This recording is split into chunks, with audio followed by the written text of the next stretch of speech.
पिछले 1-2 साल से हर दूसरे तीसरे दिन समाचार आ जाता है कि अफगानिस्तान ने पाकिस्तान की चौकियों पर कब्जा कर लिया, सिपाहियों को पकड़ लिया, या पाकिस्तान ने अफगानिस्तान के सैन्य ठिकानों या आम जनता के ऊपर हमला कर दिया। ये घटनाएं इतनी आम हो चुकी हैं कि इन पर लोगों को तनिक भी आश्चर्य नहीं होता कि ऐसा क्यों हो रहा है। किंतु ये घटनाएं सामान्य नहीं है, चूंकि ये दोनों मुस्लिम देश हैं। एक देश जो तालिबान द्वारा शासित है, जो देवबंद उत्तर प्रदेश से संबंध रखता है, तो दूसरी तरफ है बरेलवी बहुल वाला इस्लामिक रिपब्लिक ऑफ पाकिस्तान। दोनों की विचारधारा पश्चिमी उत्तर प्रदेश के 2 शहरों से निकली है। पहले समझते हैं कि लड़ाई का सतर क्या है। जितने भी पाकिस्तान मामलों के विशेषज्ञ हैं, उन सभी का यह मानना है कि पाकिस्तानी आर्मी पर देश में प्रश्न चिन्ह लगता है, उनकी ताकत कमजोर होती है, या देश में किसी भी तरह के सवाल खड़े होते हैं, इंस्टेबिलिटी जैसा वातावरण बनता है, जैसे कि बलूचिस्तान, खैबर पख्तूनख्वा या पीओके, सिंध। तो ये मैटर को इंटरनेशनल बनाने की कोशिश करते हैं। यही कारण था कि ये जब तब एलओसी पर हमेशा कुछ ना कुछ हरकतें करते रहते थे,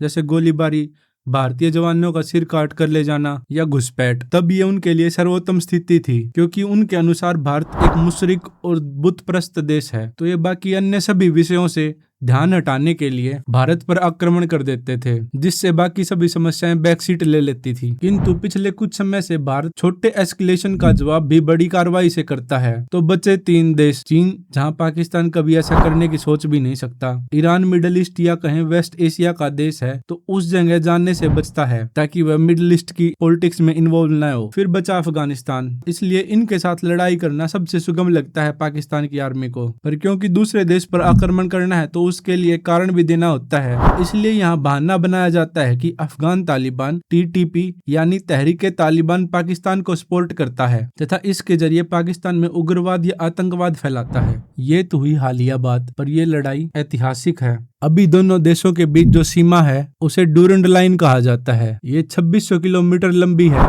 जो पीओके से लेकर बलूचिस्तान तक जाती है। इस लाइन को पाकिस्तान तो मानता है, लेकिन अफगानिस्तान इस लाइन को मानने से इनकार करता है। डूरंड लाइन 1880 में दूसरी एंग्लो अफगान वॉर के बाद तय हुई थी। अफगानिस्तान के लिए समस्या यह है कि डूरंड लाइन पश्तून एरिया, जो एक ट्राइबल एरिया है, के बीचों बीच से गुजरती है। 1919 में जब अंग्रेज मजबूत थे, तब तक अफगानिस्तान चुप बैठा था, पर जब 1947 में भारत का विभाजन हुआ तो अफगानों ने अपनी भूमि को फिर से प्राप्त करने का सोचा, और तब से अब तक वो आपत्ति जताता है तथा इस भूभाग को वापस मांगता है, पर पाकिस्तान इसको देने के लिए तैयार नहीं है। वैसे भी इतना बड़ा भूभाग कौन छोड़ेगा। 2017 तक सब सही चल रहा था, क्योंकि वहां पे सीमा तो थी पर कोई डिमार्केशन नहीं थी, ओपन बॉर्डर था, खुला था, जब जिसकी जैसे मर्जी जहां आना जाना चाहे जा सकता था। 2017 में तारबंदी शुरू हुई, इसका विरोध हुआ पर आना जाना चालू था, इसलिए मैटर ज्यादा सीरियस नहीं हुआ। वैसे भी तब तक यूएस फोर्सेस अफगानिस्तान में थी, तो तालिबान के बहुत से लीडर पाकिस्तान के इसी एरिया से ऑपरेट करते थे। 2020 में जब कोरोना आया तो पाकिस्तान सरकार ने उसका बहाना लेकर अफगानी शरणार्थी जो इस खैबर पख्तूनख्वा व उत्तरी पाकिस्तान में रह रहे थे, उन्हें वापस भगाना शुरू कर दिया। तब से रिश्तों में तल्खियां आना शुरू हो गई, किंतु उस समय भी यूएसए की फोर्सेस अफगानिस्तान में थी, तो ज्यादा कुछ नहीं हुआ। फिर 15 अगस्त 2021 को जब तालिबान ने काबुल पर कब्जा कर लिया तो पाकिस्तान बहुत खुश था। लगभग उसी समय यूएस की फोर्सेस भी अफगानिस्तान को छोड़ चुकी थी। तालिबान भी लगभग 20 वर्ष के बाद नई शुरुआत करने को देख रहे थे। उस समय आईएसआई के फैज हमीद ने वहां काबुल में जाकर चाय पी और इसे बड़ी जीत के रूप में मनाया। पाकिस्तान इसे अपने बैकयार्ड के रूप यूज करने की सोच रहा था भारत के विरुद्ध, और अफगानिस्तान को अपने बिरादर मुल्क के रूप में देख रहा था। पर यह ज्यादा लंबे समय तक नहीं चला, क्योंकि जब तक यूएसए था तो अफगानिस्तान में अनेक इंटरनेशनल एनजीओ पैसा भेजती थी अलग अलग कारणों से, जिसके चलते वहाँ की इकोनॉमी सही चल रही थी। पर यूएस के जाते ही अफगानिस्तान की करेंसी का फ्री फॉल शुरू हो गया। दूसरे देश तालिबान से रिश्ते न रखने के नाम पे कन्नी काट गए। माहौल अस्त व्यस्त था, सभी एम्बेसियां काबुल छोड़कर चली गई थी, चारों तरफ समस्या थी, कहीं से भी मदद नहीं मिल रही थी। भारत भी हेजिटेशन में था, ऊपर से कोरोना का दौर भी था।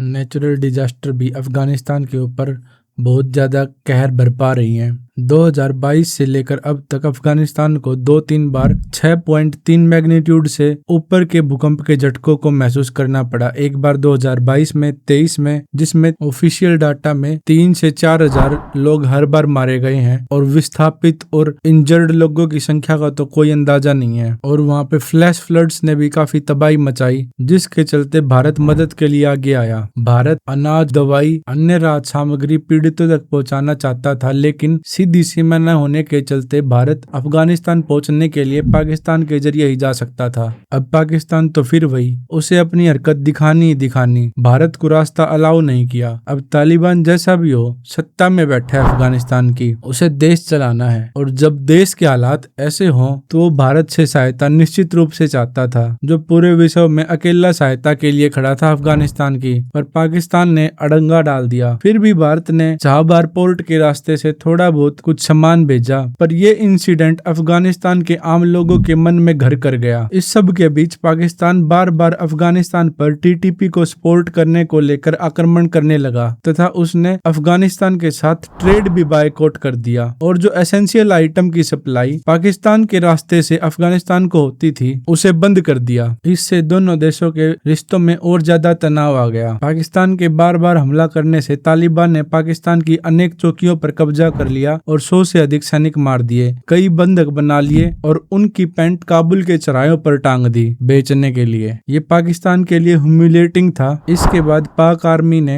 हवाई हमले करने शुरू कर दिए, क्योंकि जमीनी लड़ाई करने की हिम्मत पाक आर्मी के पास नहीं थी, और पिछले 2 वर्षों से वो यही कर रही थी, और इसमें उसको कोई खासी दिक्कत नहीं आ रही थी, क्योंकि पाकिस्तान के पास न तो कोई एयरफोर्स है जो पाकिस्तान के F-16 और J-17 जैसे फाइटर एयरक्राफ्ट्स के साथ डॉग फाइट में उलझ सके। अफगानिस्तान के छोड़े हुए 2-4 ब्लैक हॉक हेलीकॉप्टर हैं और वो उड़ते ही खत्म कर दिए जाते, तो इसका कोई लाभ नहीं था। ऐसी स्थिति में ऐसा तालिबान हारा हुआ नजर आ रहा था। न उसके पास आयरन डोम और आकाश तीर जैसा कोई एयर डिफेंस सिस्टम है, इसलिए पिछले कुछ समय से पाकिस्तान का खुला खेल चल रहा था। फिर पीछे कुछ समय पहले तालिबान का डिफेंस मिनिस्टर रूस जाता है और रातों रात पता नहीं कहां से तालिबान के पास ड्रोन आने शुरू हो जाते हैं। रूस इस बात से मना कर रहा है कि ये ड्रोन उसने पहुंचाए हैं। यहाँ जानने वाली बात यह है कि रूस उन कुछ गिने चुने देशों में से है जो तालिबान सरकार को रिकॉग्नाइज करता है, पर वहीं पाकिस्तान के डिफेंस मिनिस्टर ने पाकिस्तान की संसद में खड़े होकर यह कह दिया कि भारत मेडिकल एड के नाम पर अफगानिस्तान को ड्रोन व हथियार सप्लाई कर रहा है।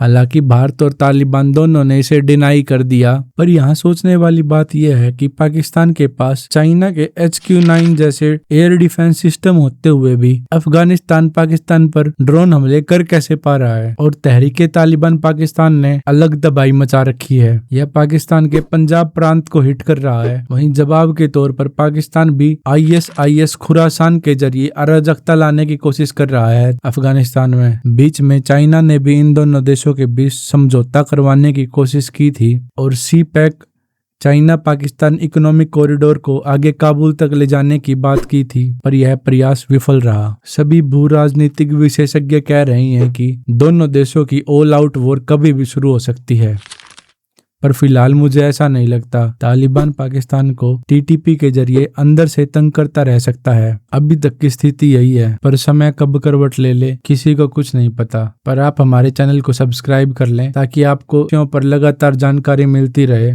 अभी हमारे चैनल का टारगेट 1500 सब्सक्राइबर पर पहुंचने का है, उसमें हमारी मदद करें। राम राम।